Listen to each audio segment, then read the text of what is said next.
Tonight, severe storms and flash flooding targeting the Midwest, the fast-moving wildfire near the Grand Canyon exploding in size, and the mandatory evacuations, and the search for the missing in Central Texas as the region faces yet another flash flood threat. First, severe storms bashing the heartland stretching from western Kentucky to Michigan. Overnight, 70-mile-per-hour wind gusts from Colorado to Illinois, knocking down trees and power lines. A life-threatening flash flood emergency in Davenport, Iowa. Our weather team tracking it all. And in Central Texas, memorials in the midst of devastation. At least 129 dead, with more than 160 still missing. We're with Navy SEALs and their team of expert divers assisting with the search and recovery efforts. Also tonight, new details on the Air India flight crash. Was it sabotage? The confusion in the cockpit as fuel to the plane's engines was shut off just seconds after takeoff. The pilots questioning each other. What we're learning from a new report. The deep divisions among President Trump's administration and his supporters over the Jeffrey Epstein investigation. Top Justice Department and FBI officials pointing the finger at each other over the decision to close the high-profile probe. What we're learning tonight. The new tariff threat. President Trump now says he'll impose 30% tariffs on imports from Mexico and the European Union. The high-stakes negotiations. Selina Wang is at the White House tonight. A federal judge has ordered the Trump administration to temporarily stop those controversial immigration sweeps and arrests in California, saying they are being made without probable cause. How the White House is responding. Those raids triggering protests across the U.S. The New York Yankees' Aaron Judge makes history, how he slugged his way into the record books. America strong, reuniting those surviving campers with their cherished items after the catastrophic floods in Central Texas. From ABC News World Headquarters in New York, this is World News Tonight. Good evening. Thanks for joining us on this Saturday. I'm Martha Raddatz, in for Whit Johnson. We begin with severe storms and flash flooding targeting the heartland. Millions under flood watches and the search and recovery in Central Texas after the deadly and catastrophic flooding. Severe weather targeting the heartland overnight. This time-lapse video capturing an ominous view of storms rolling through parts of Illinois. And a flash flooding emergency in Davenport, Iowa. Cars submerged underwater as residents wade through the waist-deep floodwaters. We're with Navy SEALs as they assist with the search and recovery mission in Central Texas, with 129 dead and more than 160 still missing. The region is now facing yet another flash flood threat. Our weather team is standing by with the forecast. But first, ABC's Jaclyn Lee leads us off tonight from Kerrville, Texas. Tonight, the flash flood threat facing the heartland, millions under flood watches. Iowa recovering from these devastating flash floods in the last 24 hours. Girl, that is so scary. I'm pretty sure there is people in there. Ow. Multiple cars submerged, some residents there up to their waists in water. Look what's going down the street. As cars drive in the opposite direction, you can see a portable toilet being carried away by the fast-moving floodwaters. And parts of the Grand Canyon evacuated due to massive and rapidly growing wildfires spanning more than 20,000 acres. In Texas, communities grieving. Last night, a vigil held in Kerr County for the more than 120 people killed by that devastating flash flooding. And I'm just so thankful to be here. My heart goes out to all of these folks. The Hammond family remembering their 17-year-old daughter, Malaya. Their last view of her, she was floating on her back, singing hymns down the river after saving her siblings from that raging water. Rise and shine and give God the glory, glory. On Monday, they found her body a mile away, washing up on the shore of a church. So just knowing that we found her body and knowing 100% that she is now with God, it's brought us so much closure. But the search continues for the more than 160 people still missing. We exclusively embedded with a team of over 30 Navy SEALs, volunteering their elite training to comb through the terrain. None of us have seen anything like this, but I think everybody was just taking it in and just like realizing what just happened here. You've seen a lot And this is the worst you've seen? Yeah. Stuff overseas is different. This hits home. And tonight, a new report from the Associated Press indicates that Camp Mystic, where 27 campers and counselors died from those devastating floodwaters, were originally included on a 2011 national flood insurance map that would have required it to have higher insurance costs and stricter regulations on new construction. But after successive appeals over several years, federal regulators removed numerous buildings at Camp Mystic from those maps. FEMA downplaying that report tonight, saying those flood maps do not predict where it will flood or where it has flooded in the past. Meanwhile, here on the ground, a new flash flood threat to the area as cleanup continues. Martha. Jaclyn, thank you. Let's get right to meteorologist Danny Beckstrom from our New York station WABC. And Danny, Central Texas is facing another flash flood threat. Time it out for us. Martha, that new flash flood threat, part of the same system that triggered the severe weather in the Midwest yesterday. And that severe threat continues tonight from Paducah up to Michigan, with damaging wind being the primary concern.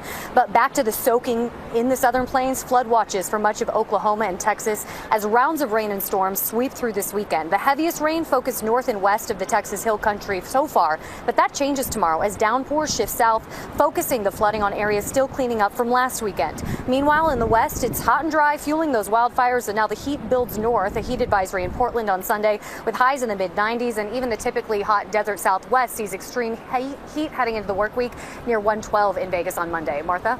We're all keeping track of that, Danny. Thank you. Now to the new details on the Air India crash and new questions about possible sabotage. The confusion in the cockpit as fuel to the plane's engines would shut off just seconds after takeoff. The pilots questioning each other. The new details tonight from a preliminary report. Here's ABC's Lama Hasan. Tonight, the mystery into what caused Air India Flight 171, flying from Ahmedabad bound for London's Gatwick Airport, to crash last month deepens. The newly released preliminary report shows investigators focusing now on those fuel cutoff switches and whether this was a deliberate act. Fuel switches deliberately were turned off, shutting off fuel to the engines and shutting those two engines down. What we don't know is who did it, and we don't know why they did it. New questions about why both control switches that provide the engines with fuel were turned off about 3 seconds into the flight and turned back on about 10 seconds later. New images from the aftermath do show those fuel control switches firmly in the run position, but it was too late. The engines failed to regain thrust. We know that these switches didn't get bumped. We know that it was a deliberate action where you have to actually lift the switch and move it to the other position. It's not something that can be bumped from one position to another. According to the report, both pilots are heard discussing the switches in the cockpit voice recording. We do know that one of the pilots asked the other pilot, why did you move those switches? Why did you cut off the fuel to both of the engines? The other pilot said, I didn't do it. One of them is not telling the truth. There have been at least 2 deliberate plane crashes in recent years. The German Wings co-pilot intentionally bringing down the plane in the Alps, killing 150 people on board. And Egypt Air Flight 990, the co-pilot crashing the aircraft 60 miles south of Nantucket. And at this stage, investigators are not looking at technical or maintenance failures. Steve said that the report is very clear that there is nothing wrong with the 787 or the engines that power that airplane. Martha.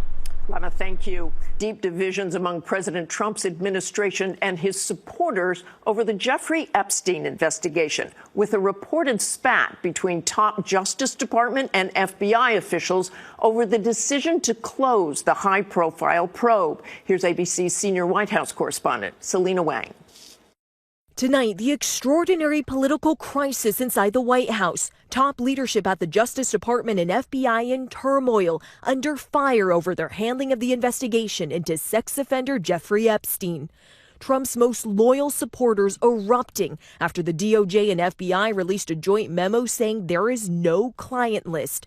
Sources tell ABC News Deputy FBI Director Dan Bongino is considering resigning after clashing with Attorney General Pam Bondi. Pam, if you can't do your job, we'll find someone who will. I have nothing against Pam Bondi, but if you want to look for the villain in this story, we have found her. For years, Bongino and FBI Director Kash Patel fueled conspiracies about Epstein's death. The case became a symbol for the MAGA movement, a promise to take down the so-called corrupt elite. Folks, you're going to see a lot of names on that. The Epstein client list, there's a reason they're hiding it. Bondi seemed to vow to reveal it. It's sitting on my desk right now to review. She now says she was referring to the whole report and not a client list. But officials like Patel, who once backed those claims, now closing the door. Tonight, Patel posting the conspiracy stories just aren't true, never have been. The DOJ reiterating previous findings that Epstein died by suicide with no credible evidence of blackmail and saying there would be no further investigation. And tonight, President Trump coming to Bondi's defense for the first time in public since the controversy began, posting that she's doing a fantastic job, adding that we're on one team, MAGA, and I don't like what's happening, and let's not waste time and energy on Jeffrey Epstein. As the outrage grows, sources tell ABC News Bondi has fired at least 20 prosecutors and support staffers who worked on former special counsel Jack Smith's investigations into President Trump. And Martha, today President Trump announced more tariffs on some of our biggest trading partners, 30% on the European Union and Mexico, that go into effect on August 1st. Both are slamming the move, saying they were in active negotiations with the U.S. The EU is warning that this will harm consumers and businesses on both sides of the Atlantic. Martha?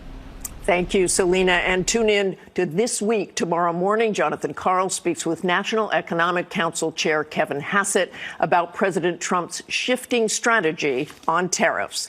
Next tonight, a federal judge ordering the Trump administration to stop those controversial immigration sweeps and arrests in California, calling them, quote, indiscriminate. The White House now planning to appeal. And we're learning tonight that more than 300 people were arrested during a raid on California's cannabis farm. Here's ABC's Zareen Shaw. Tonight, a major federal ruling shaking the immigration landscape. A U.S. judge ordering the Trump administration to suspend what the court calls indiscriminate enforcement sweeps across 7 California counties.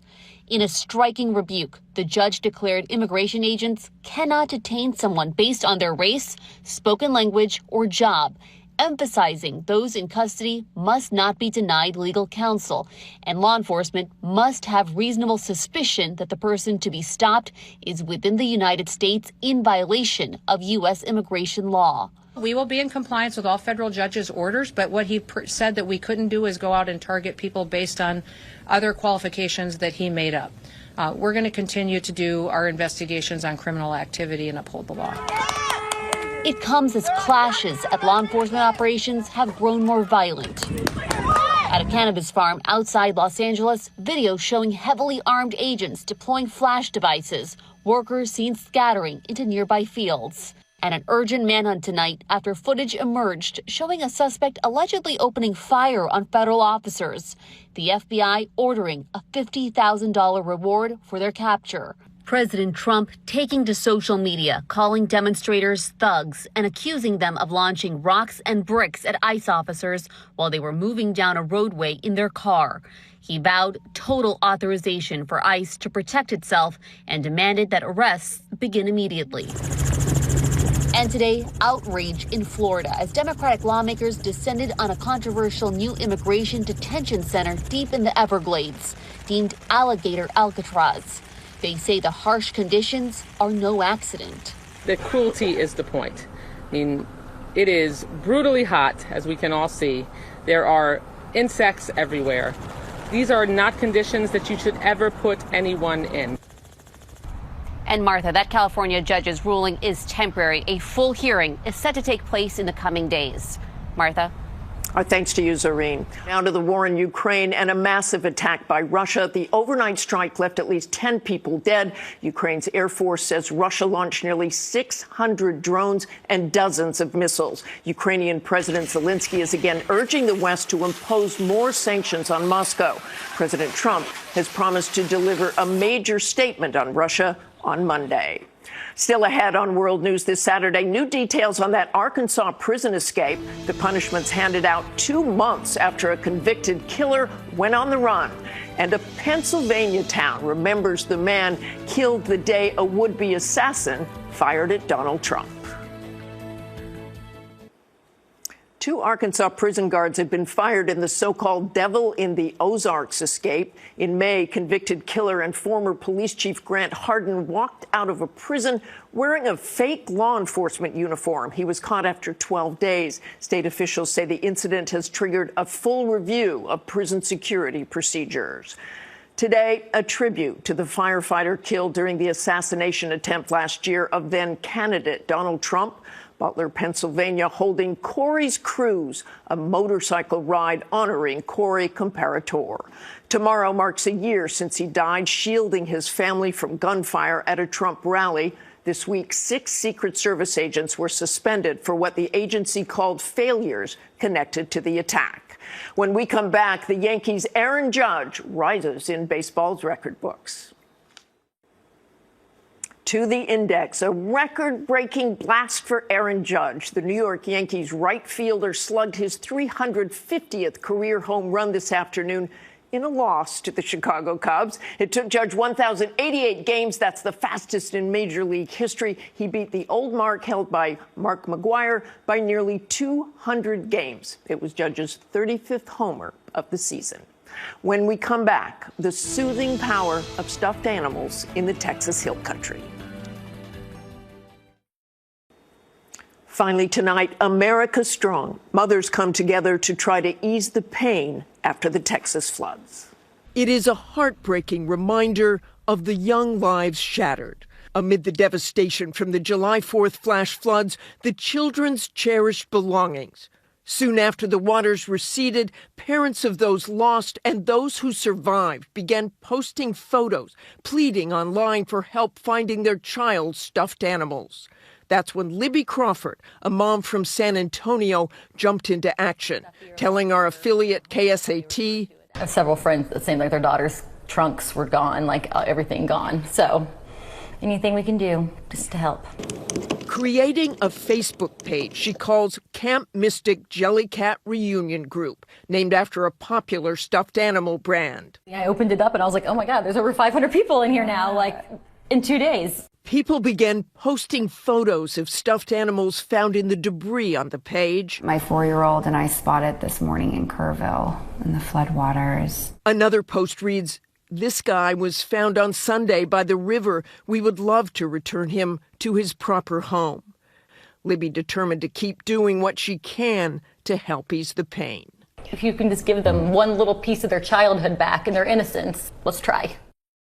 And they tried so hard. Thanks to all of those mothers and everyone who helped. And thank you for watching. I'm Martha Raddatz. Have a great evening.